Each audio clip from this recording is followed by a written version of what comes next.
ఒకసారి ఇది ఇమాజిన్ చేసుకోండి. ఒకరోజు మార్నింగ్ మీకు ఆకలి వేస్తుంది. కిచెన్లోకి వెళ్ళి ఫ్రిడ్జ్ ఓపెన్ చేస్తే ఓన్లీ ఒక గుడ్డు మాత్రమే ఉంది. ఆమ్లెట్ వేసుకుందాం అనుకుంటున్నారు. అప్పుడే మీకు ఒక వాయిస్ వినపడింది. అది నా ఫ్యామిలీ అని ఒక కోడి అంటున్నట్టు.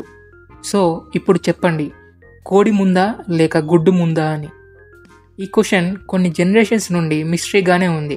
Scientist, philosophers, even WhatsApp uncles కూడా ఫైనల్ ఆన్సర్ చెప్పలేకపోతున్నారు. కాకపోతే ఈరోజు మీకు నేను అర్థమయ్యేటట్టు చెప్తా అని అనుకుంటున్నా. దీనికి నేను ఒక 3 ఎక్స్ప్లెనేషన్స్ ఇస్తాను. దీని ద్వారా మీకు ఒక క్లారిటీ రావచ్చు. సో ఫస్ట్ది, ఇది కొంచెం కన్ఫ్యూజింగ్గా ఉంటుంది. కొంతమంది కోడి ముందు వచ్చిందంటారు, ఎందుకంటే కోడి లేకుండా గుడ్డు ఎలా వచ్చిందంటారు. అండ్ ఇంకొంతమంది గుడ్డు ముందు వచ్చిందంటారు, ఎందుకంటే గుడ్డు లేకుండా కోడి ఎలా వస్తుంది అంటారు. సో ఇది పక్కన పెడదాం, ఎందుకంటే కన్ఫ్యూజింగ్గా ఉంది కాబట్టి.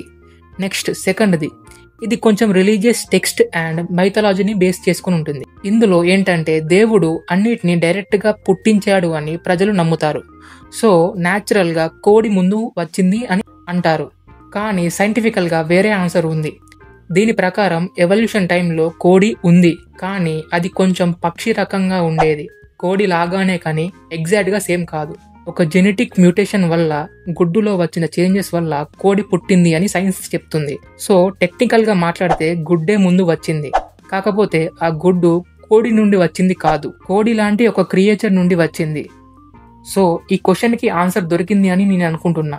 మరి మీరేమనుకుంటున్నారు? కోడి ముందు వచ్చిందా లేక గుడ్డు ముందు వచ్చిందా? కామెంట్స్లో చెప్పండి. అండ్ ఇలాంటి ఇంట్రెస్టింగ్ వీడియోస్ కోసం మన ఛానల్ని సబ్స్క్రైబ్ చేసుకోండి.